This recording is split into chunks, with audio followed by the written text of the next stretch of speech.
The wind outside howled with a dry, lonely voice as the bus rolled down the cracked county highway, slicing through endless miles of brown Kansas grass.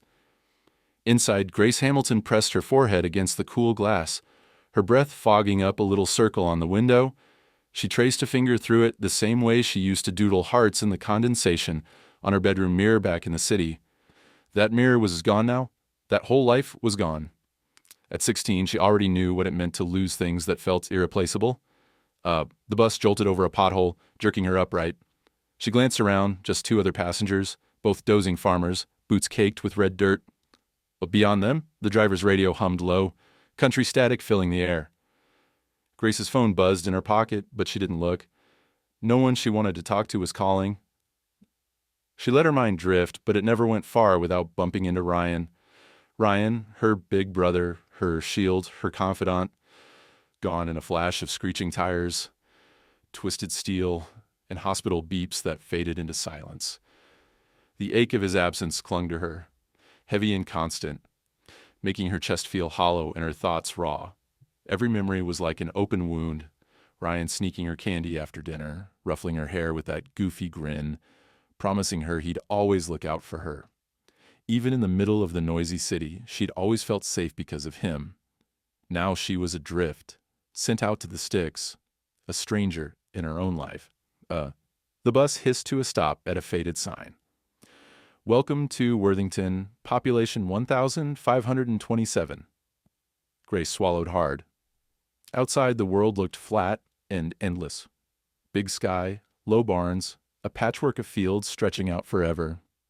Waiting by a rusty pickup was her grandfather, Earl Hamilton, a tall, wiry man in his late 60s, hands like worn leather, eyes hidden beneath the brim of his hat.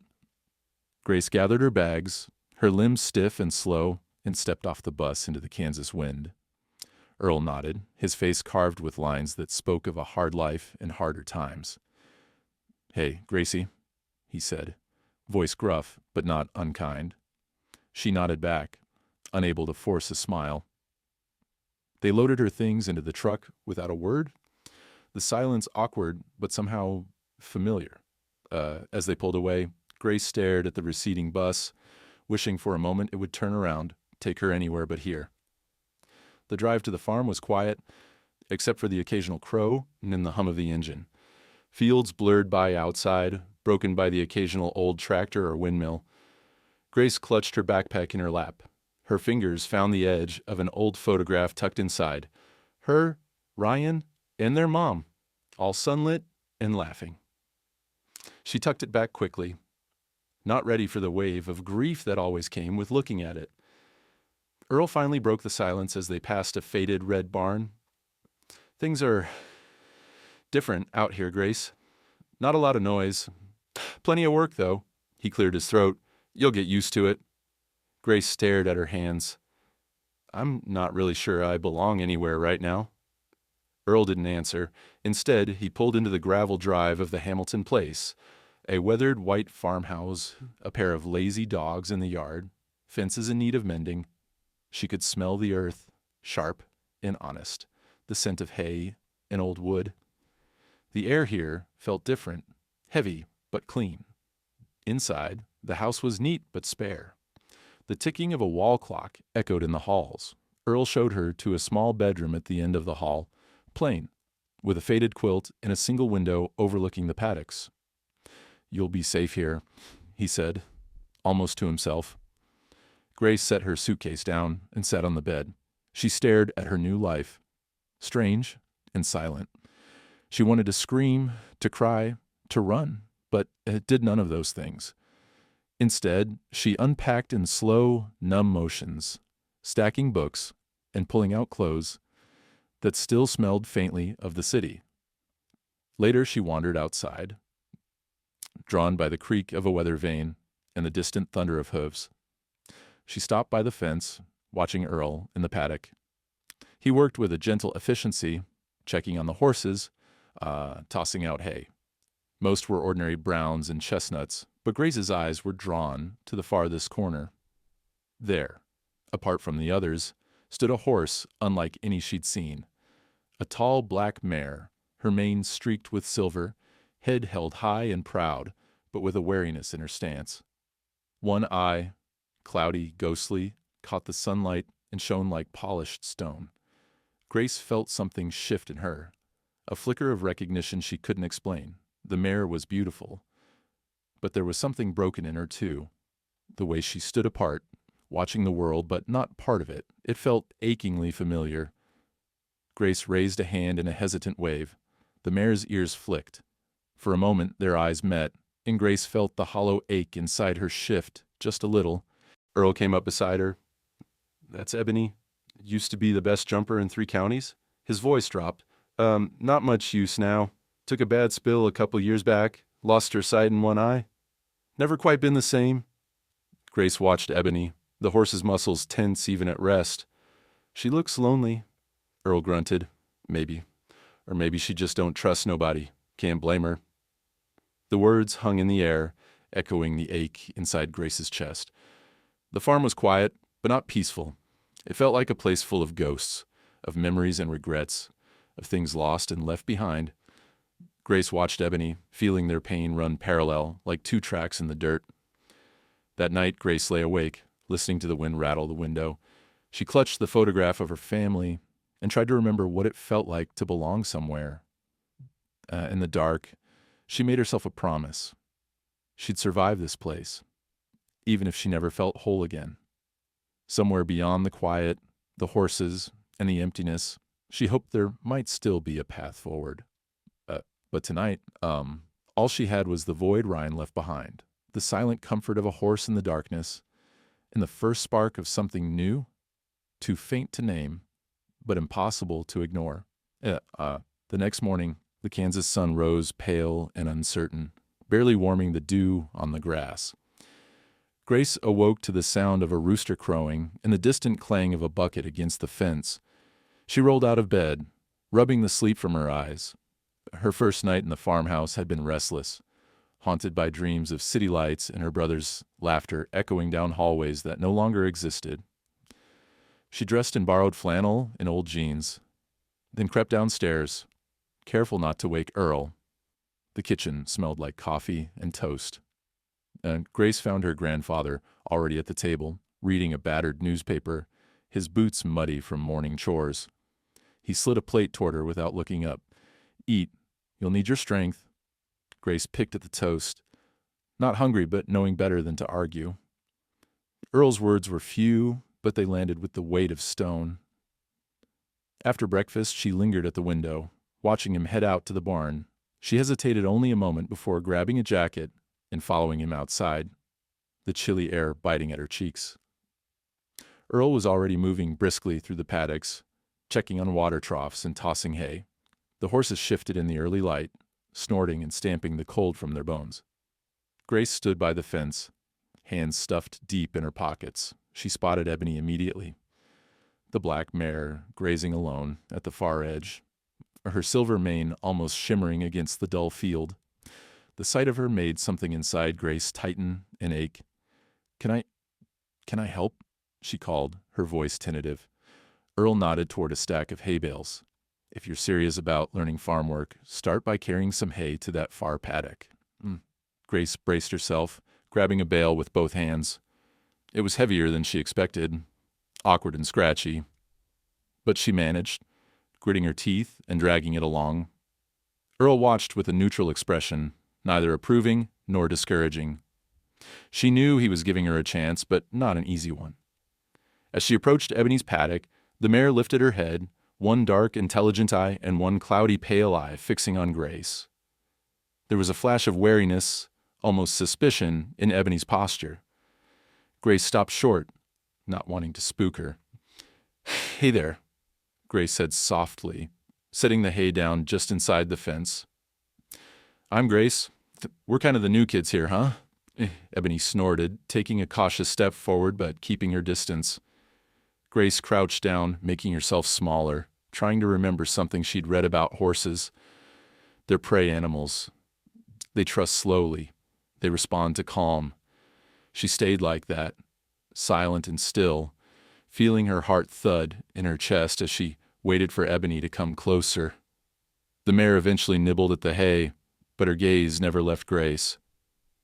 Earl came over, leaning against the fence post.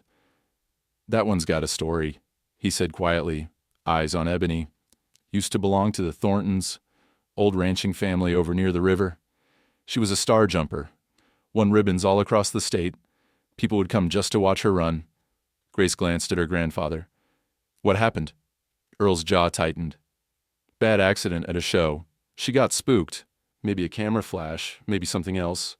Jumped wrong, crashed through a rail. Took a nasty fall. Damaged her left eye. After that, she never jumped the same. Wouldn't trust nobody near her." Grace's heart squeezed. She looked at Ebony, at her proud neck, the wary set of her ears, the way she stood alone, and felt a pang of kinship. Did they just give her up? "They tried for a while," Earl admitted. "But ranchers don't keep horses that can't earn their keep. I bought her at auction. Figured she deserved better than a meat truck." A heavy silence settled between them. Grace nodded, her throat tight. "She's lucky you found her." Earl grunted. "Maybe. Or maybe we're both just stubborn fools, hanging on to things that can't be fixed." Grace watched Ebony chewing slowly at the hay. The mare's good eye was sharp and alert, scanning her surroundings. But the cloudy eye gave her a haunted look, as if she saw the world from somewhere far away. Grace wondered if Ebony missed her old life, the way Grace missed hers. After Earl left to check the barn, Grace stayed by the fence, determined to earn the mare's trust. She sat on the grass, talking softly about nothing and everything, about the city, her old school, how quiet Kansas felt compared to the rush of traffic and sirens. She told Ebony about Ryan, about his jokes, and his terrible guitar playing. The words came in fits and starts, sometimes halting, sometimes pouring out. She felt foolish, but Ebony listened, her ears swiveling at the sound of Grace's voice. The morning sun climbed higher, warming the paddock. Grace noticed other horses glancing their way, but staying clear of Ebony's space. It was as if they, too, respected her boundaries. Grace realized she wasn't alone in her outcast status. Ebony was an outsider among outsiders, both of them haunted by what they'd lost. Mid-morning, Earl returned with a bucket of water and a stern warning. "Don't push her too fast. She's been hurt. Takes time for wounds to heal, inside and out." Grace nodded, feeling the truth of those words in her bones. She spent the rest of the day drifting between chores, collecting eggs, pulling weeds from the garden, helping Earl patch a fence. All the while, her thoughts kept circling back to Ebony. After dinner, she grabbed a notebook and sat by her window, sketching the mare's silhouette against the fading light. Each line she drew felt like a bridge, tentative, fragile, between their two broken worlds. That night, as the house settled into silence, Grace heard the distant sound of horses in the dark. She slipped outside, drawn by the pull of something she couldn't name. She found Ebony standing by the fence, almost as if she'd been waiting. Grace leaned against the rail, the night air cool and crisp. She whispered, "I know what it's like to lose things you love. Maybe we can help each other, even if it's just a little." She reached out her hand, palm up, and waited. Ebony stretched her neck, nostrils flaring, and after a long moment she touched her soft muzzle to Grace's fingers, brief, tentative, but real. It was only a flicker, but it sparked hope. In the quiet darkness, a girl and a horse, both marked by loss, found the first fragile thread of connection. Grace exhaled, a little of her burden lifting, just enough to let her believe, maybe, just maybe, they could help each other heal. And somewhere in the Kansas night, the stars seemed a little brighter for it. Days on the farm settled into a slow, persistent rhythm. Grace found herself waking before dawn, the faint blue light creeping through her curtains, carrying with it the earthy smells of hay and horses. Earl's world was built on habit and necessity. Feed at sunrise, chores before breakfast, repair work in the heat of the afternoon, a quiet supper as the sun bled red over the prairie. The city's chaos seemed impossibly far away, replaced by a silence that sometimes soothed and sometimes stung. But inside, Grace was restless, never quite able to shake the heaviness that followed her from room to field and back again. Yet every morning her first thoughts turned to Ebony. The mare remained cautious, but Grace noticed small changes. A longer glance, a step closer, a softening in her stance. When Grace approached, she moved more slowly now, speaking in a gentle tone. Some mornings, she'd bring a carrot or a handful of oats, waiting patiently until Ebony dared to sniff her open palm. It wasn't much, but it felt like a beginning. It was on one of these mornings, while Grace was brushing the dust from Ebony's mane under the watchful eye of Earl, that she first noticed something else was weighing on her grandfather. Earl's face was set hard as he moved from stall to stall, but his eyes kept flicking toward the mailbox, then to the old kitchen calendar. There was a tension in his shoulders that hadn't been there before. After chores, Grace found Earl sitting on the porch, a cup of black coffee trembling slightly in his calloused hands. The sun was barely up, casting the world in gold. Grace sat beside him, silent for a while, letting the hush fill the space between them. Finally she spoke. You seem worried." Earl didn't answer right away. Instead, he took a deep breath and looked out across the fields, his jaw working as if chewing over words too bitter to swallow. "Grace, this place, it's been in our family a long time, but keeping it ain't easy. Not now. After what happened with your brother—" His voice trailed off, raw and ragged. She waited, uncertain whether to reach for his hand or leave him alone. Earl set his mug down, rubbed his eyes, and tried again. "Ryan. He was sick for a while before the accident. The hospital bills, treatments. They took just about everything I had put aside. I wanted to help your mother, help him, but he shook his head. Now, with you here, the bills just keep coming. I've been trying to catch up, but there's no room left to give." Grace felt the guilt crash through her, sharp as a blade. I didn't know. I'm sorry." He cut her off, gentler than she expected. "None of this is your fault, Gracie. Life's just hard sometimes. We do what we can." She stared at the porch boards, her mind racing. "Is it about the farm? Are you going to lose it?" Earl hesitated. "I'm not giving up yet. But I have to make some tough decisions. The bank's already calling, and the feed bill's overdue. And that horse, Ebony, she's worth something, even as she is. There's a trainer out in Colorado who wants to buy her. They'll take care of her. Maybe give her a second chance." The words landed like a punch to Grace's chest. But she's not just something to sell. She's hurt. She needs us." Earl's eyes softened, but there was a deep weariness behind them. "I know you care about her, Grace, but sometimes caring means letting go. She's a good horse, but she can't pull her weight anymore. If I keep her, I might lose everything. I'm sorry." The conversation hung in the air between them, thick and bitter. Grace felt the sting of tears, but blinked them away. She thought of Ryan, how he always fought for what he believed in, how he never let anyone or anything be discarded without a fight. The idea of Ebony being shipped off to strangers, another casualty of circumstances, felt unbearable.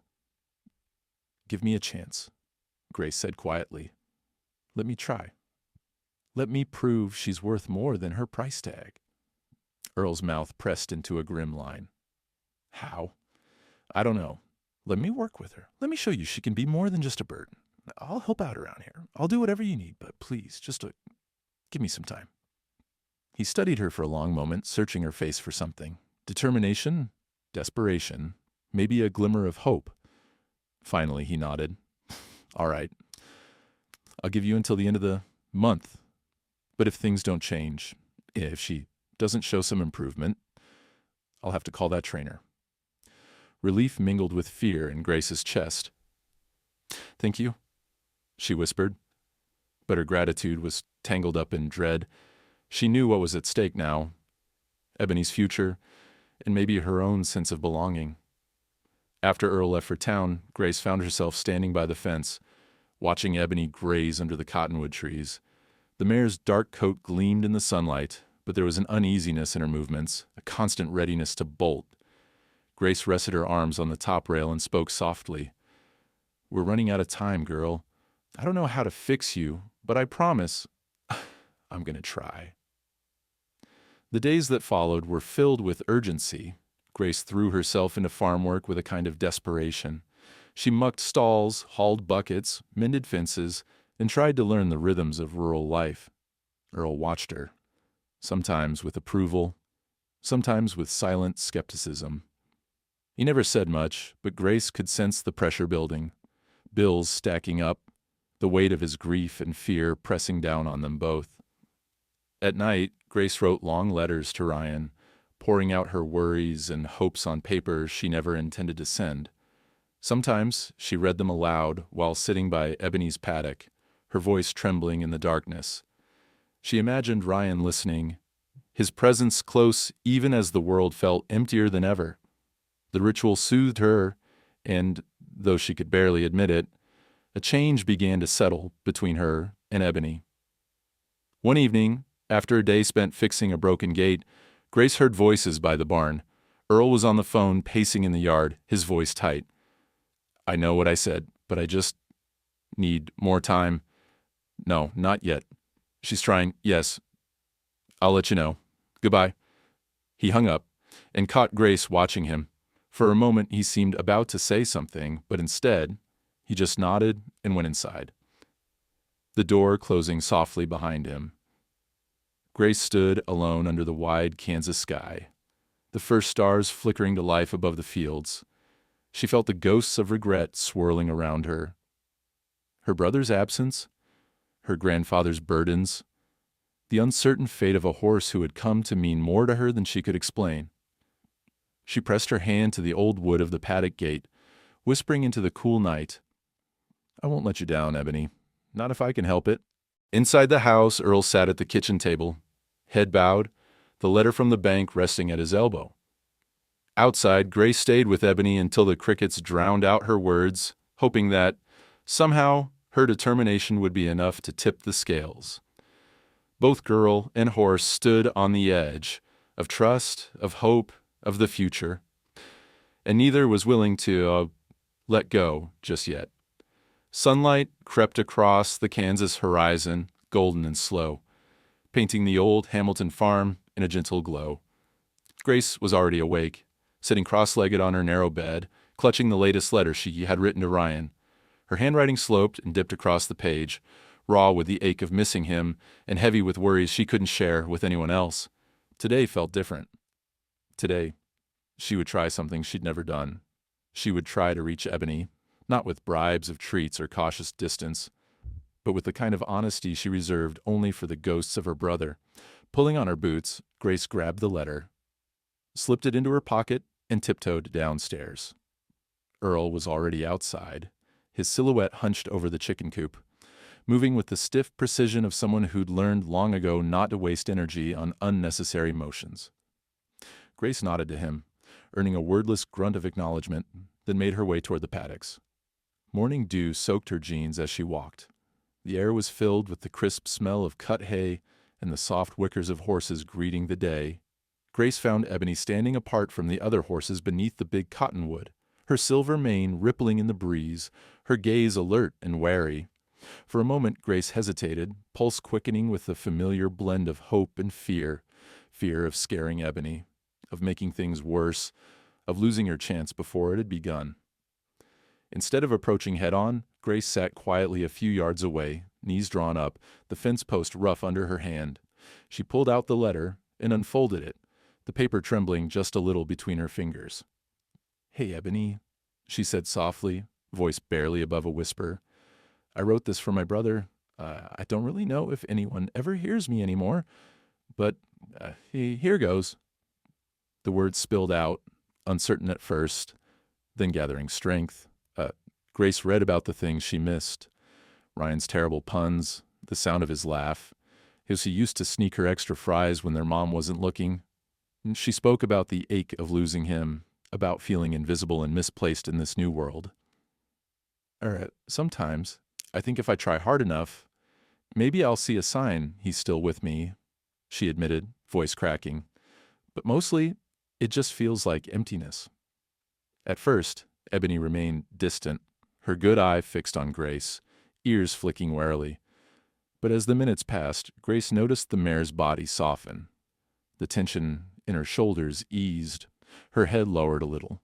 Ebony took a tentative step forward, then another, the wet grass muffling her hooves. Grace held her breath, heart hammering, barely daring to move.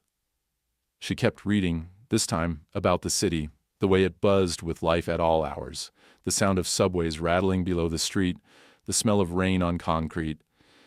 She talked about the move to Kansas, the loneliness of empty skies, the pressure to be strong for her mom and for Earl, even when she felt like she was splintering apart. The honesty of her confession seemed to hang in the air, raw and unvarnished. Ebony inched closer, nostrils flaring, curiosity beginning to outweigh caution. Grace dropped her gaze, keeping her body language small and non-threatening. She'd read somewhere that horses responded to vulnerability, that they sense intention more than words. "I guess you know what that's like, huh?" she murmured. "Losing something big, trying to figure out who you're supposed to be now." As if in answer, Ebony took another step, then stopped, stretching her neck out to sniff the crumpled paper in Grace's hands. For a brief, beautiful moment, the wall between them thinned. Grace smiled, a genuine smile that surprised her with how natural it felt. "See? Not so scary, huh?" she whispered, but just as quickly, the spell broke. A sudden bark from the yard, a dog chasing a squirrel, sharp and unexpected, sent Ebony jolting backward, muscles bunched with fear. She spun away, putting the full length of the paddock between herself and Grace, head high, eyes wide. The connection, so tenuous, had snapped. Grace's shoulders slumped in disappointment. She wanted to scream at the world for always getting in the way, for making hope feel so fragile. Instead, she waited, sitting in the grass, willing her heartbeat to slow. "It's okay," she said quietly, more for herself than for Ebony. "We can try again tomorrow. We're both still learning." A long silence followed, broken only by the distant rumble of a tractor and the clucking of hens. Grace stayed a while longer, reading softly, her voice rising and falling with the wind, even as Ebony kept her distance. It was a step back, but not the end. Later, at breakfast, Earl slid into the kitchen, silent and guarded as ever. He studied Grace for a long moment, as if searching her face for signs of progress. "Any luck?" he finally asked. Grace shook her head. She got close. For a second, I think she trusted me. Then something scared her off." Earl grunted, setting his mug down with a little too much force. "It's not just about being gentle, Gracie. You gotta be patient. That horse has got scars deeper than her eye. You rush her, you'll lose what little ground you got, is." Grace bristled but didn't argue. She was learning that healing, hers and Ebony's, didn't move in a straight line. Some days they moved forward. Some days they slipped back. The only thing that mattered was not giving up. Over the next week, Grace made the paddock her second home. She brought her sketchbook, her notebook, sometimes her guitar, even though she could only play 3 chords badly. She read poetry, recited fragments of stories she remembered from the city. Some days Ebony came close, letting Grace brush her mane, her body still taut with uncertainty. Other days, the mare kept her distance, pacing the fence like a shadow, her cloudy eye distant and unreachable.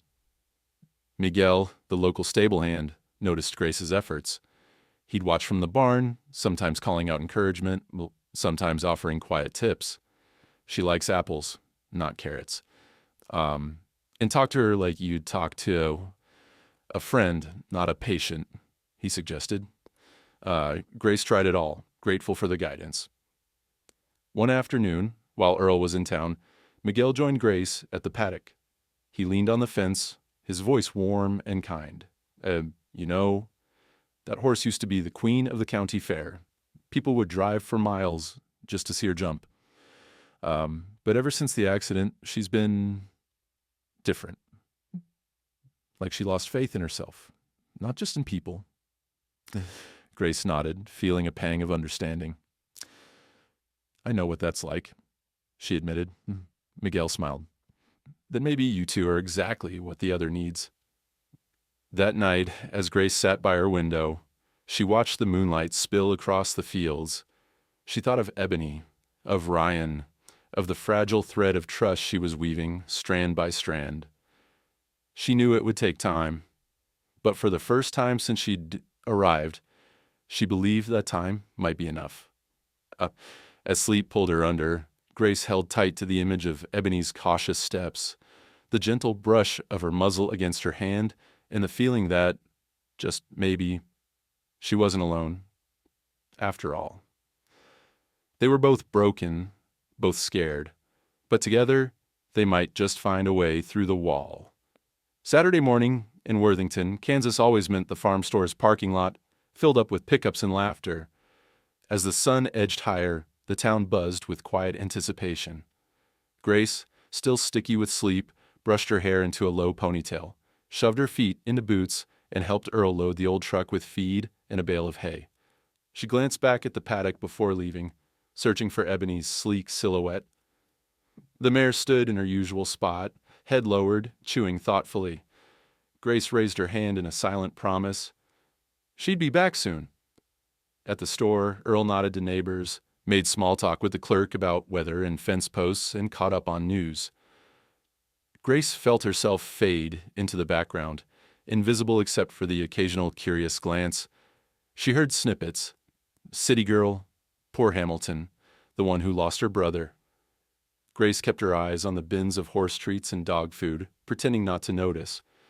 It was there, beside a display of fly spray, that she first met Shelby Carlyle.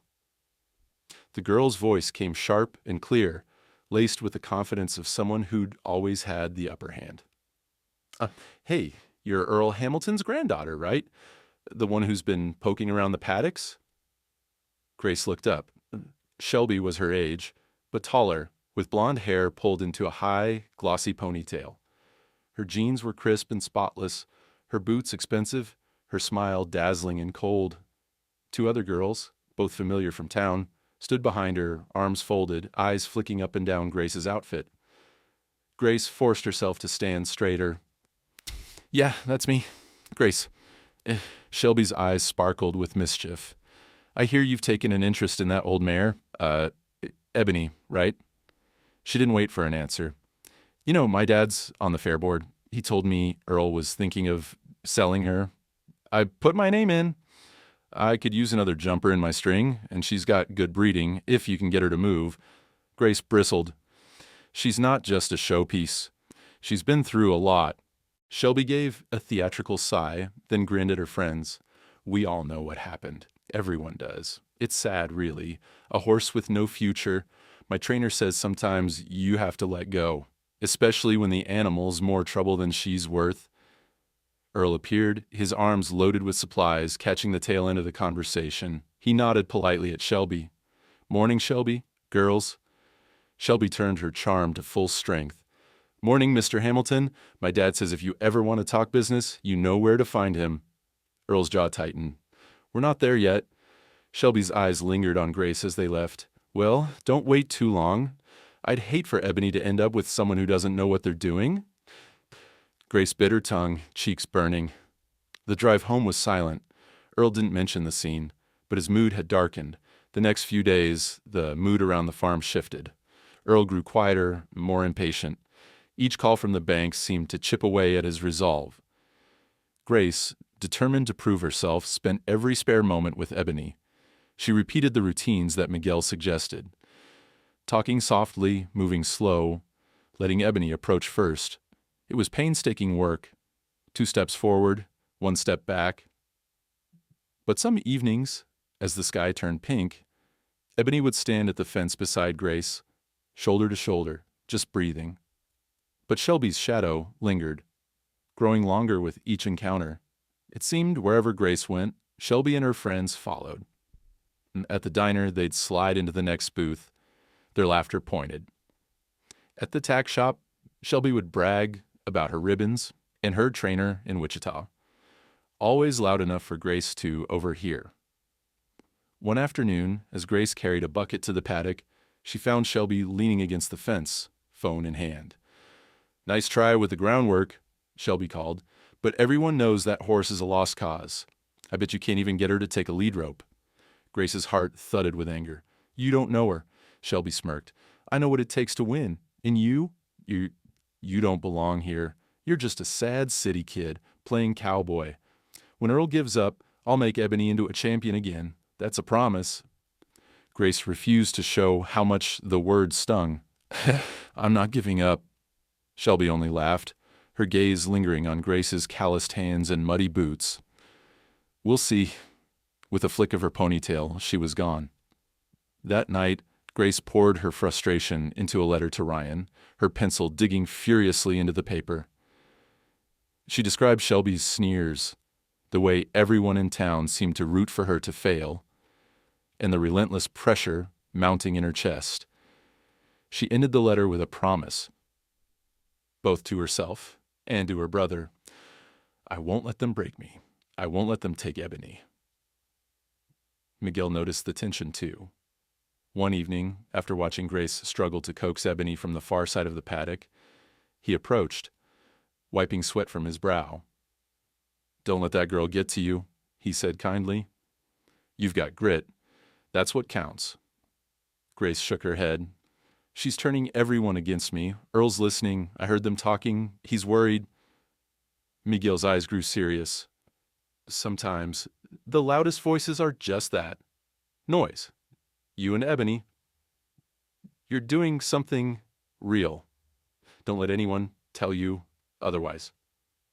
The next morning, Grace found Earl at the kitchen table, a letter in his hands, his face set in a familiar scowl.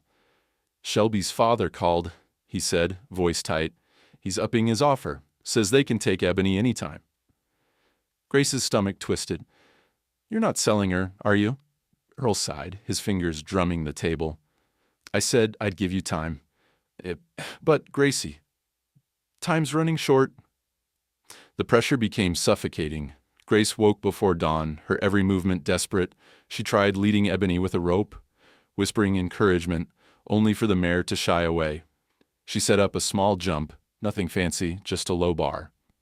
But Ebony refused, stomping and tossing her head. Every failure felt magnified, as if Shelby and the whole town were watching, waiting for her to fall.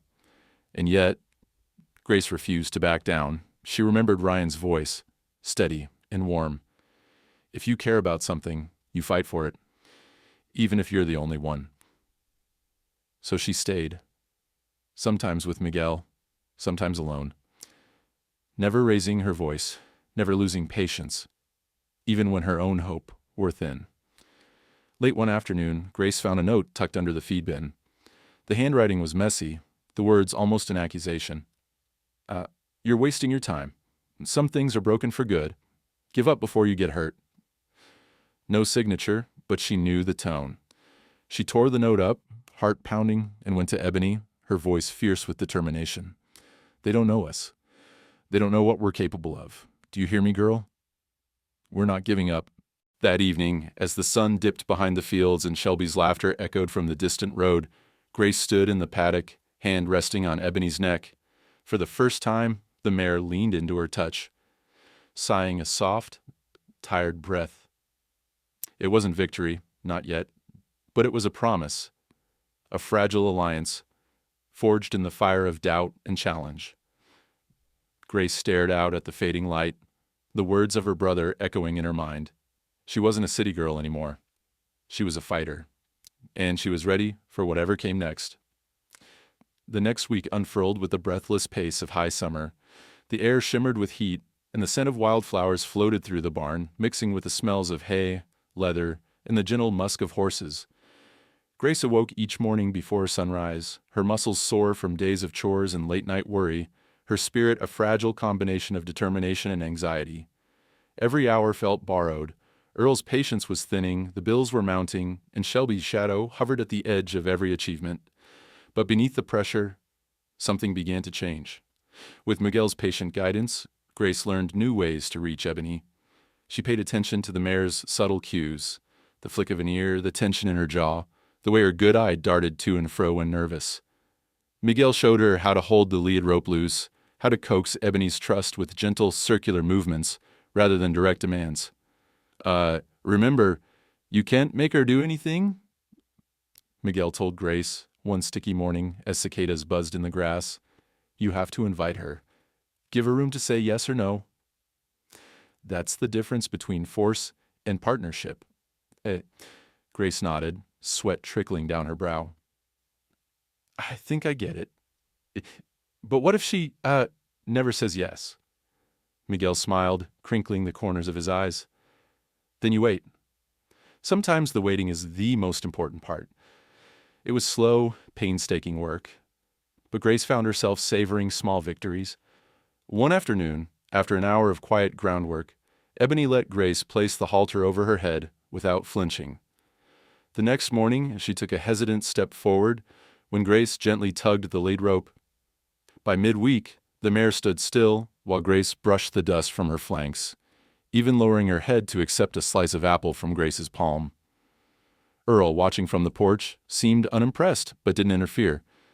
He'd grunt and nod, his eyes unreadable. Grace sensed his worry. It hung over the farm like a thundercloud. But she was learning to set it aside, if only for a few moments each day. With Miguel's encouragement, Grace took the next step, introducing Ebony to the saddle again. She moved slowly, letting Ebony sniff and inspect the tack, rewarding every moment of calm with a gentle word or a rub behind the ears. There were setbacks, times when the mare would tense and back away or whip her head as old fears flared. Grace swallowed her frustration, reminding herself of Miguel's words. Each failure was just a lesson, a chance to build trust. Finally, on a sun-baked Friday morning, it happened. With Miguel steadying Ebony's head, Grace slipped her foot into the stirrup and eased herself onto the mare's back. Ebony stiffened, eyes wide, but didn't bolt. Grace sat still, heart thudding, the world shrinking to the rise and fall of Ebony's ribs beneath her. For the first time since her arrival, she felt a surge of hope, wild, giddy, and real. Miguel grinned up at her. "Look at you. Like you've done this 100 times. Grace laughed, relief spilling out. "She's letting me. That's all I could ask for." The triumph was short-lived. The next afternoon, disaster struck. Grace and Miguel decided to take Ebony out for a short walk beyond the paddock, hoping new sights might build confidence. The sky was wide and clear, birds darting through the fence posts. Grace talked softly as they moved, encouraging every hesitant step. But as they rounded the edge of the property, a sudden sharp sound shattered the peace. A single gunshot, echoing from the woods where local hunters sometimes trespassed. Ebony's entire body went rigid, her ears flattened, and before Grace could react, the mare bolted. She reared up, hooves slashing at the sky, nearly tearing the lead from Miguel's hands. In an instant, Grace lost her grip, tumbling sideways into the grass as Ebony thundered away, crashing through the fence and disappearing down the field. "Grace!" Miguel shouted, rushing to her side. The world spun. For a second, Grace couldn't breathe. The pain radiated from her shoulder and hip, hot and sharp. She tasted dirt, heard Miguel's anxious voice, saw the sky turning in slow circles, her heart pounded with panic. Had she broken something? Was Ebony gone for good? Miguel helped her sit up, checking her for injuries. "Easy, mija. Can you move your fingers, your toes?" Grace nodded shakily. Her left arm ached and her head spun, but nothing felt broken. She tried to stand, legs trembling. By the time Earl arrived, having heard the commotion and the hunters' distant shouts, Grace was limping, tears streaking her dust-smeared face. "What happened?" he demanded, his voice harsher than she'd ever heard. Grace tried to explain through gasps. "Something scared her. A gunshot. I lost control. I'm sorry." Earl's anger exploded. "I told you that horse wasn't safe. You could have been killed, Grace. And now she's out. Anything could happen." Miguel tried to intercede, but Earl cut him off. "That's enough. This ends now. I'm calling the trainer in Colorado. Ebony's not your project anymore, Grace. I won't risk you getting hurt again." The words struck Grace like another blow. All the hope of the past week collapsed, replaced by fear and helplessness. She wanted to fight, to shout, but her voice failed her. Miguel put a gentle hand on her shoulder, but even he looked defeated. By evening, the farm felt heavier than ever. Grace sat on her bed, arm wrapped in an ice pack, staring at her bruises and wondering if she'd ruined everything. She read through her old letters to Ryan, tears blurring the words. She wrote a new one, her handwriting jagged. I tried, Rye. I really tried. But maybe everyone's right. Maybe I'm not strong enough for this place. Maybe Ebony would be better off somewhere else. Miguel found Ebony at dusk, hiding in a far corner of the field, shaking but unhurt. He led her back gently, whispering soothing words. When he saw Grace waiting at the fence, his voice was firm but kind. Don't give up yet. One bad day doesn't erase all the good ones. Trust is slow. Healing's even slower. Grace nodded, swallowing her pain. That night, as the house settled into uneasy silence, she slipped outside and stood by Ebony's stall, listening to the mare breathe. The air was thick with regret, but beneath it, Grace clung to the fragile hope that, even if Earl went through with the sale, she had given Ebony something worth remembering: kindness, patience, a moment of true connection. She pressed her forehead to the barn wall, whispering into the shadows, I'm not giving up on you. Not now, not ever. And somewhere deep in the Kansas night, that promise, no matter how small, burned bright against the darkness. The days after the accident fell heavy, intense, as if the whole farm braced itself for the next storm. Earl's anger simmered beneath the surface. He moved through his chores with stiff, clipped motions, avoiding Grace's eyes. He spoke little, and when he did, his words were short, final. Grace could feel the weight of disappointment pressing down on her, but she refused to let it flatten her resolve completely. Every bruise reminded her of that terrible, beautiful moment when she and Ebony were truly connected, of what was still possible, if only she could find another way. It was Miguel who broke the silence, showing up late the next morning with a brown bag of fresh sweet rolls and a look of quiet determination. He found Grace in the barn, scrubbing water buckets, her arms still sore and her spirit raw. Come on, Mihai, he said, pressing a sticky pastry into her hand. You need a little sugar and maybe a little faith. Grace tried to smile, but it faltered. Earl's decided. He called the trainer. They're coming at the end of the week. Miguel nodded, thoughtful. Sometimes the answer isn't just working harder. Sometimes it's letting others help. He gestured toward town with a jerk of his chin. Let's go. We have some people to see. Confused but desperate for distraction, Grace followed Miguel into his old truck. As they drove, he shared stories about the early days in Worthington, about small town secrets, about how everyone seemed to know everything about everyone else, and how the whole place could turn out to help when it mattered most. Grace wasn't sure what he meant until they arrived at the Saturday farmers market. Tents clustered together in the square, tables sagging with tomatoes, jams, and loaves of fresh bread. The air buzzed with conversation and the smell of hot cinnamon rolls. Miguel steered Grace through the crowd, stopping to greet vendors by name. He introduced her to the Cooper sisters, who sold flowers, and Mr. Diaz, who kept bees and always slipped children honey sticks. At each stop, Miguel gently told the same story. This is Grace. She's Earl's granddaughter. She's trying to save a horse that everyone else gave up on. She could use a little support. At first, Grace felt exposed, the ache of her recent failure sharp in every handshake and every kindly smile. But the townsfolk listened. Some nodded quietly, slipping a few dollars into the mason jar Miguel produced. Others offered advice, encouragement, or just a squeeze of her hand. Mr. Diaz gave her a honey stick for courage. The Cooper sisters tucked a tiny bouquet of daisies behind her ear. A sign appeared on the market board, Help Save Ebony Fundraiser for the Hamiltons. Underneath, a jar began to fill with bills and coins. Grace stared, hardly believing it. She'd never asked for help before, never thought to. But Miguel just patted her shoulder and whispered, This is what community means. Let them show up for you. Word spread quickly. That afternoon, as Grace helped stack crates and sweep up fallen petals, townspeople approached her, some sharing stories of horses they'd loved and lost, others reminiscing about Earl and Ryan. One woman, Mrs. Franklin, remembered Ryan from school. He was always looking out for the younger kids, she said. Once he stood up to a bully, twice his size. He never backed down when it mattered. Grace's throat tightened. She realized just how much Ryan's spirit lingered here, not just in her memories, but in the hearts of the community. The realization filled her with warmth, pushing back some of the cold that had settled in her chest.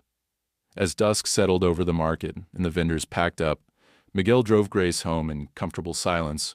When they arrived at the farm, Earl stood on the porch, arms folded, watching. Grace braced for anger, but Miguel got out first, carrying the jar full of bills and the sign from the market. "We raised over $300, Miguel announced, setting the jar on the porch steps. "More than that, folks want to help. They remember Ryan. They remember what this place used to mean. Maybe they can remind you, too, Earl." Earl's eyes flickered. Surprise? Then something softer. He looked at Grace, his voice gruff. "You did all this?" Grace nodded, nervous. "Miguel helped. So did a lot of people. They want us to keep trying. They want Ebony to have another chance." There was a long silence. For a moment, Grace thought Earl would sweep the money aside, reject the gesture.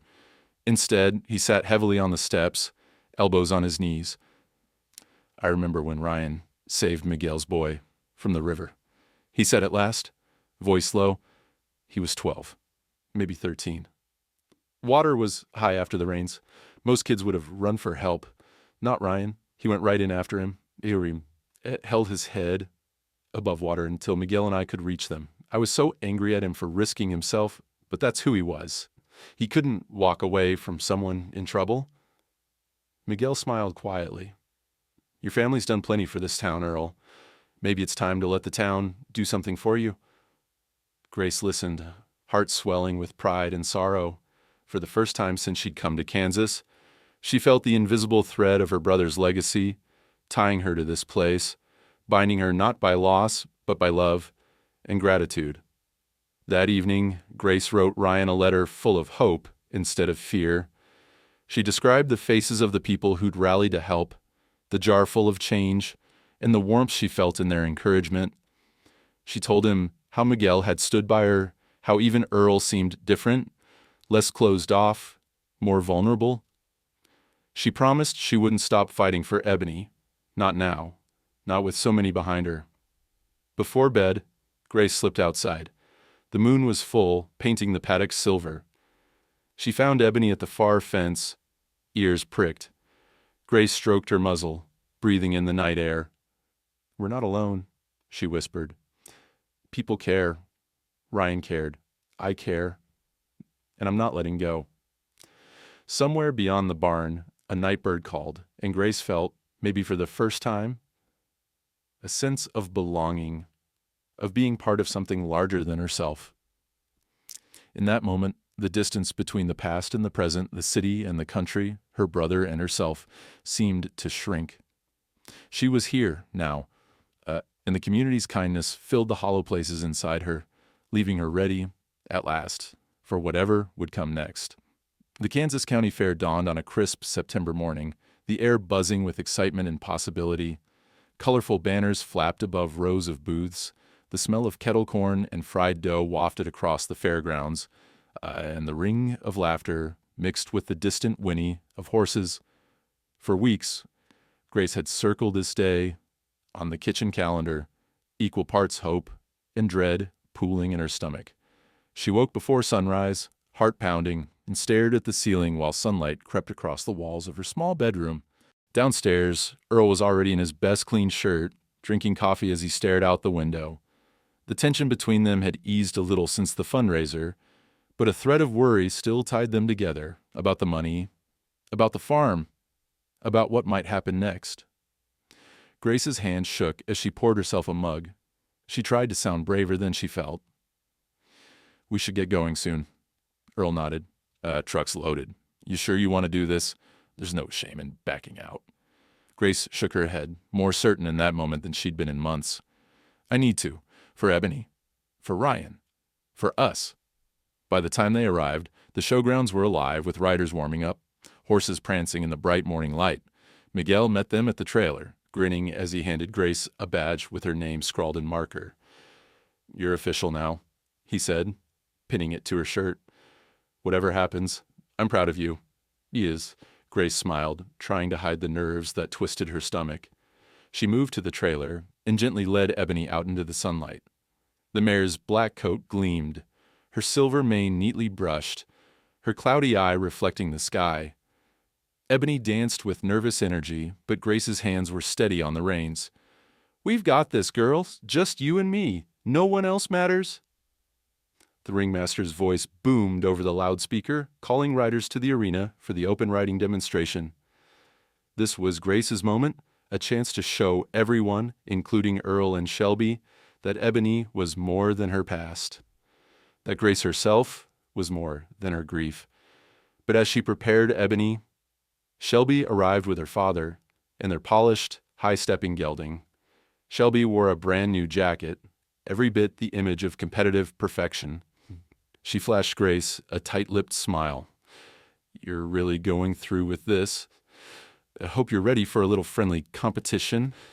Grace ignored her, focusing on tightening Ebony's girth and checking her bridle. Out of the corner of her eye, she saw Shelby's father chatting with the fair board, dropping hints about his daughter's record and the future of the Hamilton farm. It was clear this was more than just a demonstration. It was a public test. A chance for Shelby to show off, and for the whole town to see if Grace would fall flat. As Grace waited for her turn, Miguel gave her a reassuring squeeze on the shoulder. "Remember what matters, Gracie. You're here for her, not for them." Grace nodded, then led Ebony toward the gate. But as she was about to enter the warm-up ring, she noticed Ebony shifting uneasily. Grace crouched and checked her saddle, then froze. One of the cinch straps had been loosened, nearly coming undone. Her mind flashed to Shelby, to the way her rival and her friends had circled the area earlier, and her heart hammered with anger and fear. Just then, Dr. Reynolds, the local vet, appeared at her side. Everything all right here?" he asked, kneeling down to inspect the saddle. He quickly retightened the strap, giving Grace a knowing look. "Someone was messing with this, but you're good now. Don't let them rattle you." Grace's jaw set. "Thank you. I won't." Her name was called. She mounted up, her heart racing. As she entered the ring, the crowd hushed, and the judges watched with their pens poised. She took a deep breath, centering herself the way Miguel had taught her. "We're okay, Ebony. It's just us." They began at a walk, then a trot, Grace keeping her seat light and hands gentle. The first test was a simple figure eight. Ebony hesitated at the edge of the ring, but Grace whispered encouragement, guiding her forward. The mare's stride smoothed out, muscles relaxing beneath Grace's legs. The crowd started to murmur, some in surprise, some in admiration. Next, they approached the small jump, a painted rail set low. Grace could feel Ebony tense, the memories of her fall flickering just beneath the surface. For a second, Grace thought the mare would refuse, but she remembered Miguel's advice. "Invite. Don't force." "Come on, girl," she whispered, voice steady. "You can do this." Ebony pricked her ears, eyes forward, and then, almost hesitantly, she gathered herself and sailed over the rail. The crowd broke into applause, not for perfection but for courage. The rest of the demonstration was far from flawless.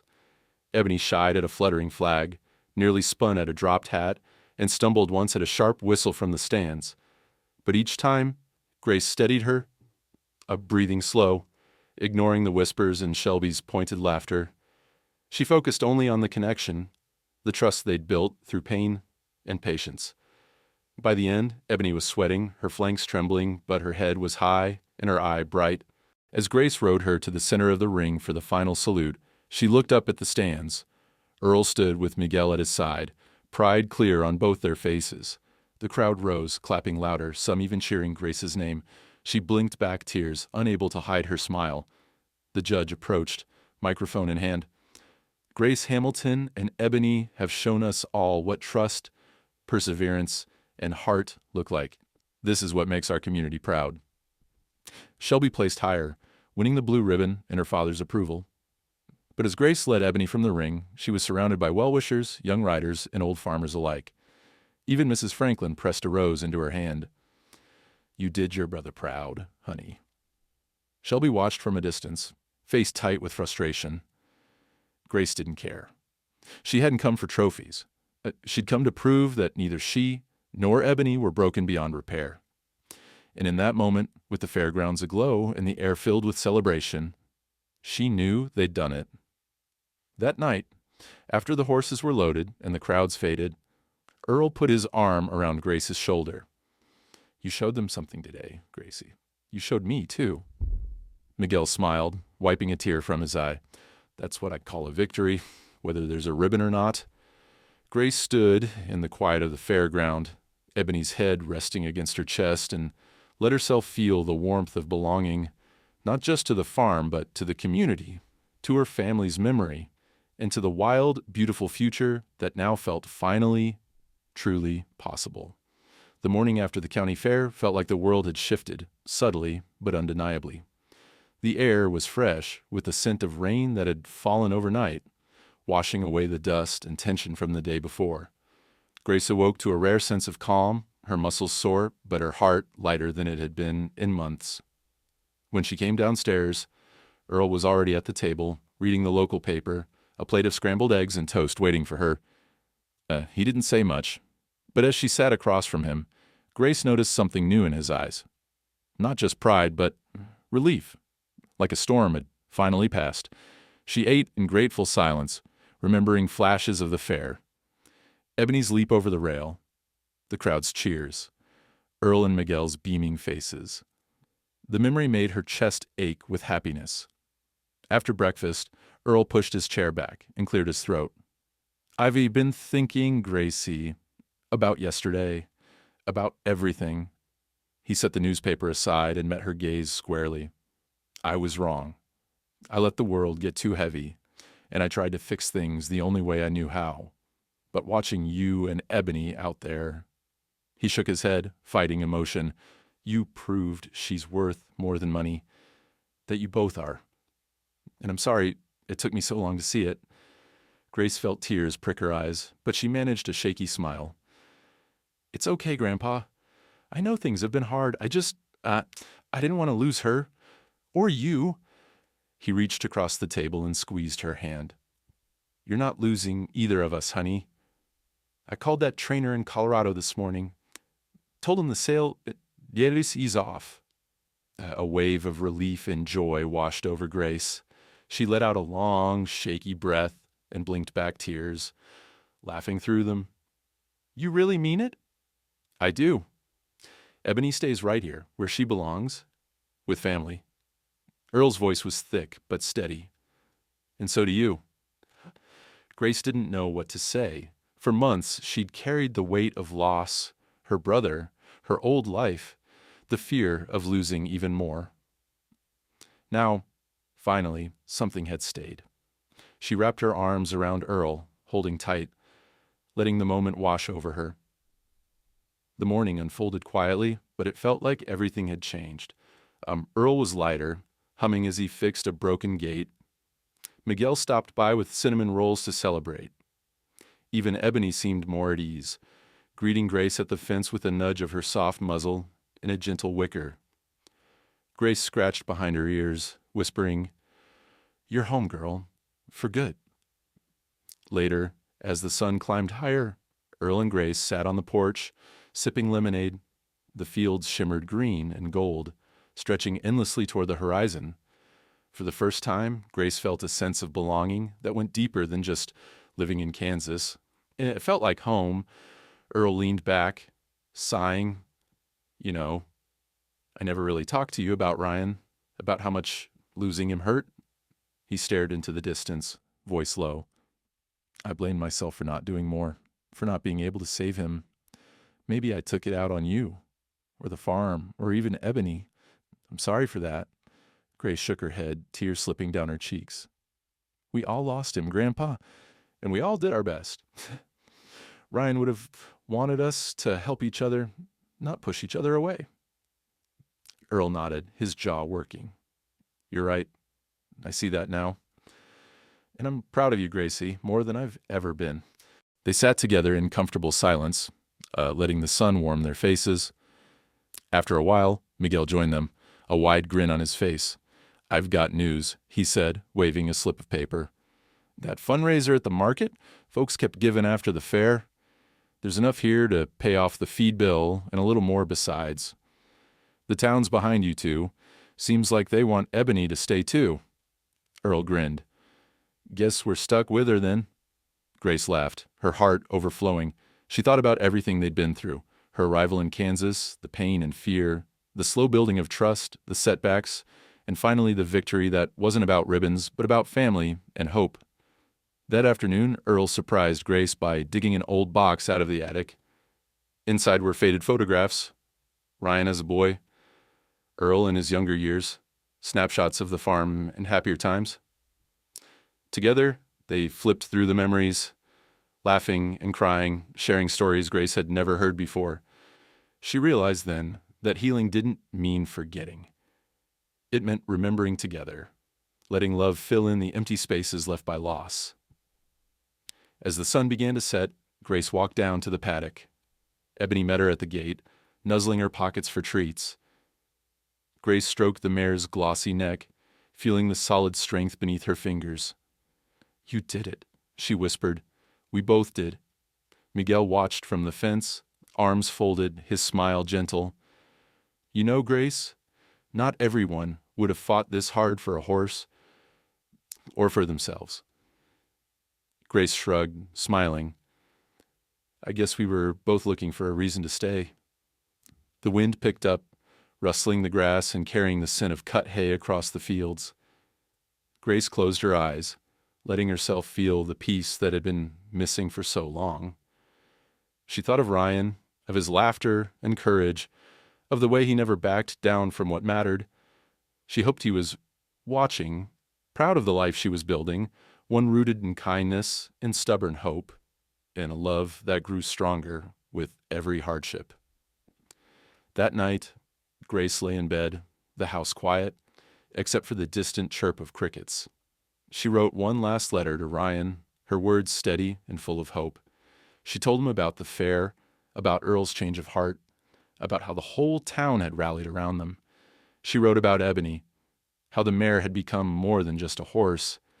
She was a symbol of survival, of healing, of the future. "Thank you for giving me the courage to stay," she wrote. "I miss you, but I know I'm not alone anymore. We're going to be okay." Outside, the stars wheeled across the Kansas sky, and for the first time since her world had fallen apart, Grace felt whole. She drifted to sleep with a smile, knowing that at last the horse she loved and the family she'd fought to keep were home to stay. A gentle Kansas breeze swept across the fields, carrying with it the sweet scent of clover and the distant laughter of children. Weeks had passed since the county fair, but the ripples of that day continued to spread outward, touching every corner of the Hamilton farm and the hearts that called it home. In the mornings, the sun rose over fields of gold, lighting up the house, the barn, and the newly repaired paddock fence where Ebony now grazed, her coat shimmering in the early light. The fear and uncertainty that once clouded the farm had faded, replaced with the quiet hum of hope. Grace Hamilton stood at the edge of the field, a clipboard in her hands and a whistle hanging from her neck. Her boots were muddy, her braid messy, but her eyes were bright, clear and alive in a way they hadn't been for a long, long time. Children tumbled out of a dusty pickup, chattering excitedly, their parents waving from the driveway. It was the first day of something new, the beginning of Grace and Miguel's horse therapy program, designed for kids who, like Grace, were navigating loss, anxiety, or simply the complicated tangle of growing up. Miguel greeted each family with a wide, welcoming grin. "Oh, welcome, everybody. Come meet our star therapist."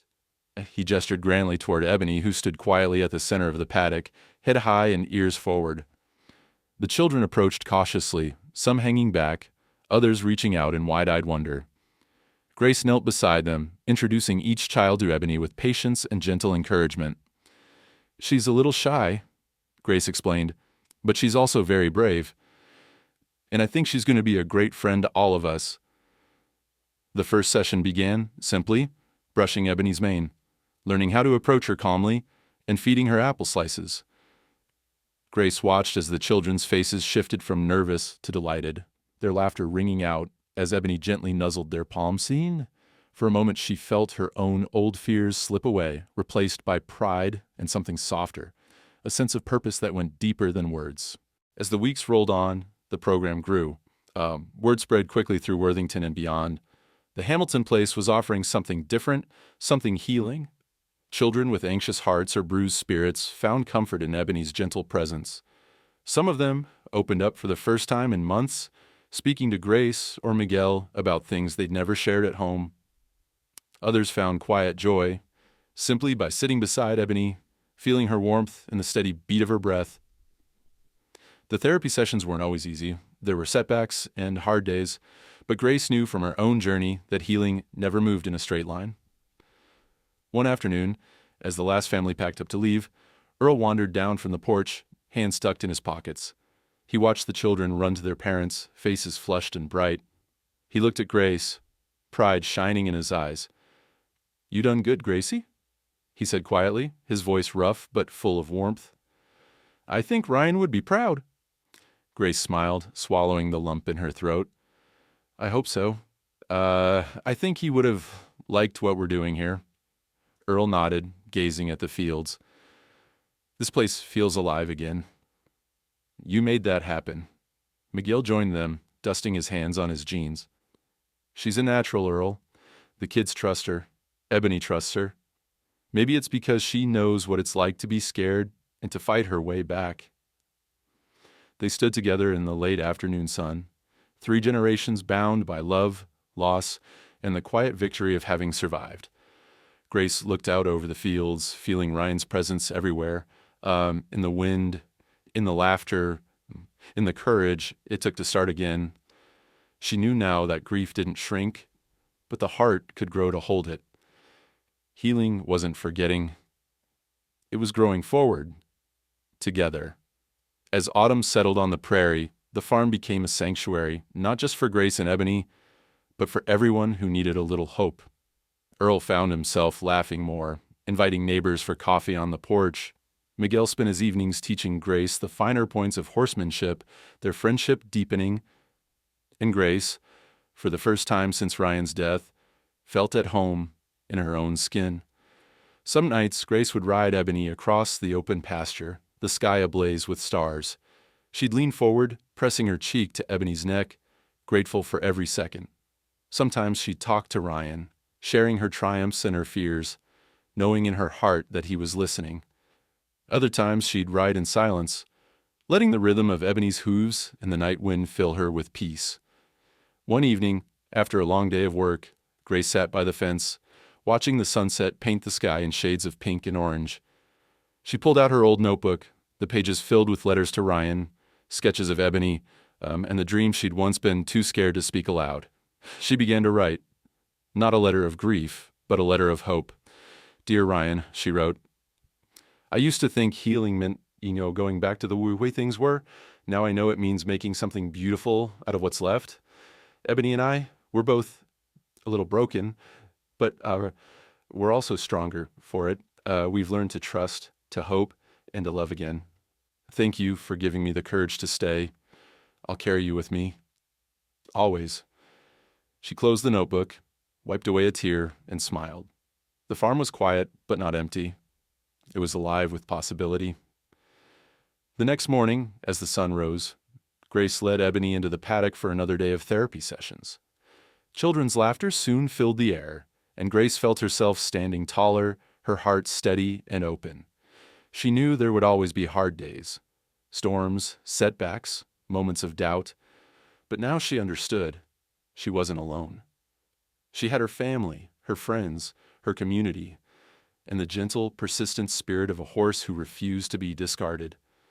As Grace and Ebony moved together through the tall grass side by side, the lines between past and present, sorrow and hope, began to blur.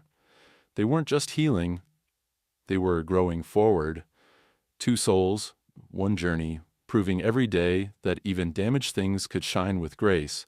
And as the sun set once more over the Kansas prairie, the old wounds faded, replaced by something stronger, brighter, and filled with the quiet power of love that endures.